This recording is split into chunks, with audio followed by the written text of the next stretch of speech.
Mkurugenzi, Mkurugenzi Minisodes na kama K. Kabla sijaingia kwa hekaya, you definitely know what we're about to do, man. Lazima tusukume a super shout out to a super customer of the day. Na leo ni none other than K.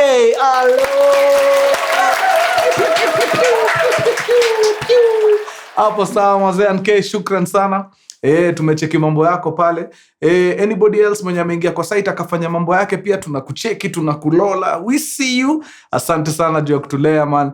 Kama ujui site ni mkurugenzi.ke, that's why it's at. Ingia pale, shika mamambo bana. Shika mamambo.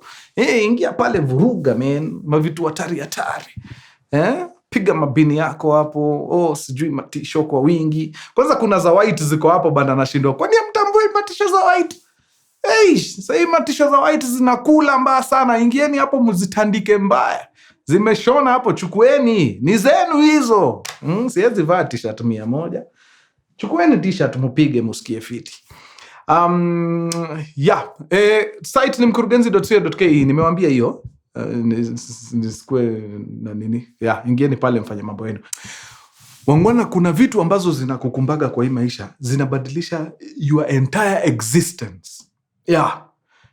Kalameni fulani hapa alikuja akajipata kwa situation kama hizo. Huyu mjamaa wetu ni cab driver. Amekuwa akisukuma biashara ya cab, mambo imekuwa sawa. Ameweza kujimudu naye. Ni mtu ana familia, ako peke yake, bachelor boy. So hii pesa anaokota pale kwa gari inamweka sawa. Even though mambo hii pesa ya cab saa ingine pia watu wa cab na waoneaga huruma saa ingine. Hiyo pesa Anyway, one night ameamua it's been a long day. Nimesukuma mpaka magizani. Ilikuwa karibu mida ya saa 6 hivi. So ameamua, you know what? This is my last cab ride. Nataka nifanye nini? Ni drop customer nielekee mtaa. So vile cab drivers waga wanacheza, home kwako una setting hiyo app in such a way that ukisha drop your last customer, any other customer mwenye anakutafuta ni customer ambaye anaenda hiyo route yako ya kwenda wapi? Nyumbani. There's a way they set it on the app. So alienda akadrop customer area za Kikuyu. After amedrop huyo, akaenda kwa app, sababu yeye anaishi hii pande nyingine ya Islando, akasema sasa nataka tu nichukue rides ambazo zinaenda area za Islando. Bas, na akaanza safari ya kutoka Kikuyu, but even before atoke vizuri, request ikaingia. Ikachukuliwa wapi? Ni place gani? Kuna area inaitwa Kambura hapo. Akajiambia, you know what? Okay, huyu wacha nisikie, maybe anaweza kuwa ni mtu tunaenda place karibu. So akacall. Ile side ikachukuliwa na mtu. Odem akasema ni aje, na request cab ride for my friend. Niko na rafiki yangu hapa Mresh, anafaa aende hizo area za Islando. Maze hiyo area Odem anaenda ni exactly mahali huyu jamaa anaishi. Ameangukia. Akamwambia safi na kama nilikuwa nimefunga na nikaona hii niko mbali kidogo na mahali niko, but since anaenda hizo area na mimi naenda huko, wacha nikam nimchukue. Sasa sawa. Akakata simu na gari akaanza kuelekea hiyo area mahali customer yuko. So amekaribia akacall, ni aje ndio mimi nimefika, utaniona hapa gari inawasha hazard kama. Kidogo anaona dema na kuja mbio. Akakama kaingia ndani ya gari, akafunga mlango, akamwambia toka. Usifungue mlango, toka, enda. Jamaa anashindwa kwani ni nini? Before hata weke gari in gear nini, jamaa fulani akakama akakuja hapa mbele ya gari, akagonga bonnet. Akaambia dereva, fungua mlango bana, shukisha huyo. Dema anamwambia walai hapana, atanimaliza, ataniua. Huyu jamaa amekuwa kinisumbua huko ndani ya club, mimi sitaki mambo yake, vile nimemkataa anataka kuniua sasa. Jamaa dereva akamwambia hapana mazee, siwezi fungua. Jamaa anamwambia hapana, we fungua, ni sheria inakuambia. Fungua bana, nataka huyo mtu wako hapo ndani. Jamaa akasema now that ako kwa gari yangu, huyu ni responsibility yangu. Kama ni mambo ya sheria, sinajua mahali police station iko, kutoka hapa naenda hapo. Wewe tufuate nyuma, tukifika police station, nyinyi sasa endeleeni na shughuli yenu ndani ya police station. Na jamaa akatoa gari. Umse akagonga gari sijui na chupa ama ni nini, but luckily hakukuwa na damage ni nini. So wakaishia. So as wanaenda Dem akaambia dere, huo mlevi wachana, hata hakuna haja ya kwenda police station. Wewe tuende tu home. Anakuwaga hivyo, akona kichwa mbaya huyo jamaa.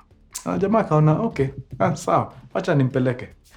Na akapeleka msichana mpaka kwake. Kwenda kufika pale mtaa, dem anaangalia simu, anamwambia makosa yamefanyika. Nini tena? Manze, imagine simu yangu imezima. Please tu naomba uniamini, si hata umejua mahali naishi. Wacha tu niende ni charge simu, I promise ndakutumia pesa. Jamaa kwa bei na mambo. Ukiamua leo ndio utaniibia hii town, ni sawa. Mungu atanilipishia tu. Amount imekuja XYZ. Wewe simu yako ikiwaka, wewe utafanya nini? Utanikanja tu ganji yangu. So mrembo akashuka na jamaa akaishia, akapark gari, kaingia kejani na akalala. The following day, jamaa anaamka kuingia kazi rasmi. Anaangalia simu, ndio awashe app, anapata message ya Mpesa iliingia usiku. Ule mama msichana ametuma karibu 4 times kile alikuwa anafaa alipe. I think alipiga round off ya 5,000. Kashindwa what? Hii kabra ilikuwa sijui 1,000 ni 1,000 na pesa kidogo juu. Ametuma 5K. So akacall, akamwambia mazee bana, ulitaka kutuma hivyo ama ni makosa? Adema akamwambia ulinitoa kwa mdomo ya mamba wewe. Hiyo tu ni kukurudishia shukrani. Asante sana mazee, God akubariki. Jamaa akamwambia asante, nimeshukuru. Na mpaka akasave namba ya huyo dem. Juu aliona na huyu ni jirani. Huyu anaweza kuwa na mafomu huyu. So akasave hiyo namba just in case. Hata wiki haikuisha, dem akamcall. Ni aje? Safi mazee, kuna shughuli fulani iko mahali naweza taka ukimbie uchukue. Nika mzigo, unibebe, unilete pale kejani. Si unajua mahali naishi? Najua. Chali changamka, enda chukua mzigo, lete mpaka kwa keja. Pale kwa keja dem anachukua, anamwambia hata usikuwe na haraka, hata ingia ndani, hata ujue mahali naishi nini. Bana, hata uniambie job imekuwa kuaje. Na jamaa kaona yenyewe, naenda kudu nini? Niko sure hata hii mzigo nimeleta huyu atanilipa unono huyu. So hiyo kazi. So wakaingia ndani, wakapiga story for long. Wakaongea, wakabonga nini. Bas, na jamaa akaona maidha zimeenda sana, akatoka, akaingia kwa gari yake na akaenda shughuli zake. Sasa wamekuwa ni marafiki kabisa. Sasa hii hata wanapigianaga masimu daily. Umekula uko aje? Unaona? Mahali relationship inaelekea. Inafika mahali time boy ako off, anauliza ni aje uko area? Si hata nikamba, si hata tupike tu mayai hapo tukule tusikie fiti. Na ikakuwa ndio hivyo. Sasa ni mabeste kabisa. Time moja mazee wamekaa, sasa hiyo wameshazoeana deadly, yani it's been a few months. Dem akiwa in her feels, akamwambia mazee, kuna kitu wewe nimekuwa nikitaka kukuambia. Unaweza kumbuka day 1 wakati ulikama ukanichukua hizo area za Kikuyu huko, alafu nilikuwa nakimbizwa nini. Nakumbuka fiti sana. Kitu sikukwambia ni nilikuwa mgondi. Umse alikuwa ananikimbiza nikarao. Na alikuwa ameniwarn juu nilikuwa nimetandika watu mamichele hiyo area mbaya. Na akakama kaniona, akaniambia asiwahi kutana na mimi Nairobi. Hiyo siku mimi nimeingia shughuli zangu pale, nisha identify target juu nikienda tu ku-execute nani ndio huyu next. Ule karao. Yani ni God alikuleta hiyo time alikuleta. Ingekuwa mbaya. So as anapigia jamaa hiyo story, huyu jamaa ako in disbelief. Yani niko hapa na jangili.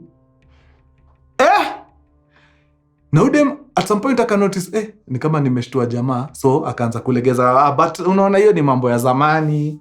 Sasa hii nimechange, mimi ni mtu tu, nimebadilika sasa hii. Hiyo mambo sifanyagi kabisa. I don't do that at all. Jamaa akamwambia ni sawa. Hata nimekumbuka nilikuwa na kawera nataka kuingia. Utaniruhusu tu nitoke niingie wera. Demo akamwambia I hope usiku no. Mambo ya past hiyo. Hiyo ni mambo ya past. Hisi wewe umebadilika. Bas ni hivyo. Mimi hata ni wera tu naingia. Na jamaa akaji excuse na akatoka na akaenda. Na akaswear hiyo ndio mara ya mwisho anajipata kwa kina dem tena. Maybe hiyo ni lesson tunafaa tu learn hapo. Mambo ya past yako siwachane tu nayo, jiweke. Tumeshakutana sasa, at least nimepata kipenzi. After nimekuwa single miaka nyingi, once tushaanza kuzoeana vizuri, ndio unakuja kuniambia hapo, babe, unajua wakati nilikuwa single nilinyonga mtu wa stima nikamtupa kwa septic. Hizo vitu jiwekee. So jamaa akajitoa, na hivyo ndio alifunga story ya dem. Dem ana call, simu hazishikushikwi, kidogo matext zinakuja, jamaa ana respond akijisikia, ni aje siko area, niko busy, nimesafiri. Dem si mjinga, aka notice something is off. Kuna jamaa ananitoka huyu.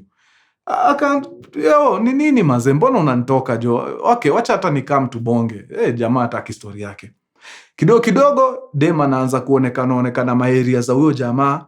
Kidogo jamaa akiwa sijui maraundi wapi, akipack tu gari akitoka, anapata huo dem ako mahali hapo, anamuwatch. Anashindwa mpaka unanistock bana, yani mpaka imefika mahali unanifuata rada. Kidogo jamaa ana sneak in kwa keja asionekane, anakaa taa zimezimwa ndio keja isikae nikai iko na mtu. Bado anasikia knock kwa mlango, akienda kufungua ni dem. We, ni nini bana? Tumemalizana bana. We wacha hii mambo. So akakuwa na paipa huo dem deadly.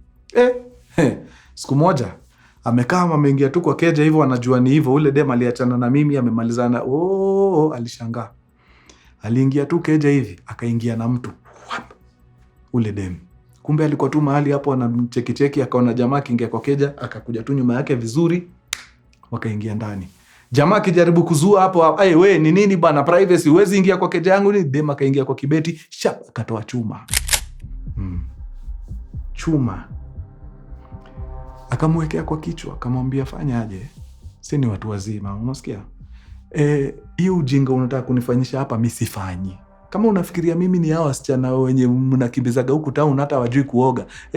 Wewe haunijui vizuri. So jamaa mazee ametetemeka, na muuliza, okay, mori wangu unataka aje sasa, niambie. Dem akamwambia, oya, dry spell haitaniua ukiwa hapa. Aje? Wacha kunikodolea macho kama fundi wa saa, panda kitanda kumpafu. Ni nini? Nafikiria katiba itajisoma mara hiyo. Wacha nikwambie, jamaa ameingia vipengele hapo aje. Na mimi nataka sana kujua kuingia kwenye vipengele ukiwa under duress inawezanga kweli? But alijituma. Kapiga shughuli yake hapo safi. Dem akamaliza, akamwambia nitakuona tena kesho jioni, okay? Sawa. Sharp. Na hivyo ndio dem akajiondoa. Waangwana. Huyo jamaa hakulala. Alikuwa anangojea tu kukuche asubuhi. Alitoka, akaenda akatafuta lori, akakuja akatoa kila kitu kwa nyumba, akahama. Unajua ile unatafuta keja ukiwa na vitu kwa lori? Hama, akatoka hiyo area akaenda yani mbali zaidi. Hiyo phone number alikuwa anatumia, tupa. Anything inaweza mconnect na huyo dem, out. Hii kazi yangu inaweza fanya tukutane. Anaweza order ride kibati mbaya initandike mimi. Never. Kazi ya taxi, wacha. Sasa anapiga hustle zingine. Amejitoa kabisa from anything inaweza connect na huyo mdem. Na hivyo ndio ameingia chini ya maji. Hajui what became of the lady. Maisha yake iliendelea aje kutoka hapo? He does not know. He does not want to know. Yeah. So anaishi tu hii town, but every time anakuaga kila place akiingia anapiga darubini just in case. Maisha ngumu sana ya kuishi, by the way. Yeah, cheni tumweke kwa maombi, is not easy. Haya. Si wacheni nifungie siku hapo, guys. It's been a long day of filming. At exactly 4 p.m. It's a wrap. Nimekuwa true sana nyinyi watu wa nguvu. All the best, mkuwe na siku deadly. Adios muchachos. Peace. Very nice. Kwisha.